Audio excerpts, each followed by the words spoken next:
You know, several years ago, I was in New York City. It was a dark Saturday afternoon. The minute black woman came up, the only question I heard from her was, "You Martin Luther King?" And I said, "Yes." The next minute, I felt something beating on my chest. Before I knew it, I had been stabbed by this demented woman. That blade had gone through, and the x-rays revealed the tip of the blade was on the edge of my aorta, the main artery. And once that's punctured, you're drowned in your own blood. That's the end of you. It came out in the New York Times the next morning that if I had merely sneezed, I would have died. After my chest had been opened and the blade had been taken out, from all over the states and the world, kind letters came in. One of them I will never forget. I had received one from the president and the vice president. I've forgotten what those telegrams said. I'd received a visit and a letter from the governor of New York, but I've forgotten what that letter said. But there was another letter that came from a little girl.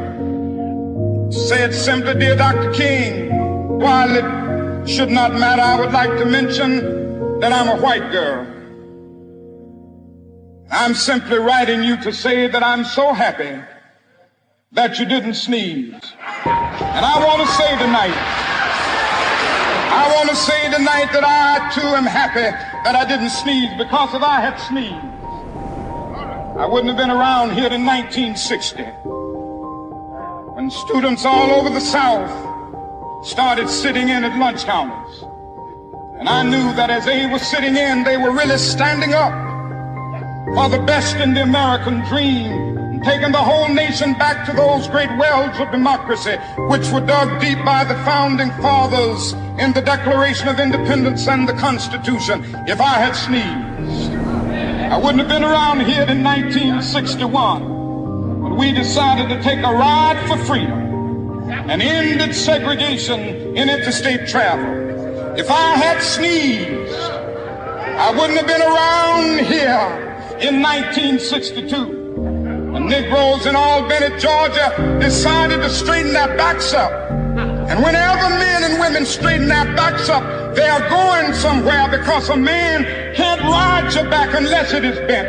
If I had sneezed, I wouldn't have been here in 1963.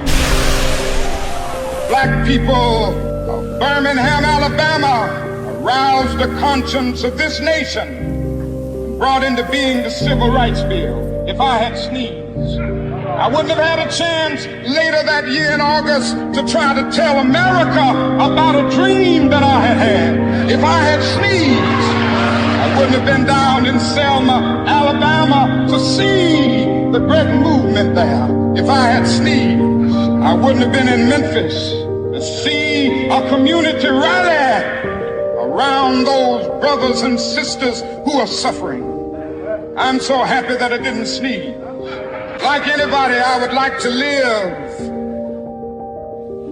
but I'm not concerned about that now. I just want to do God's will. So I'm happy tonight. I'm not worried about anything. I'm not fearing any man. Mine eyes have seen the glory of the coming of the Lord.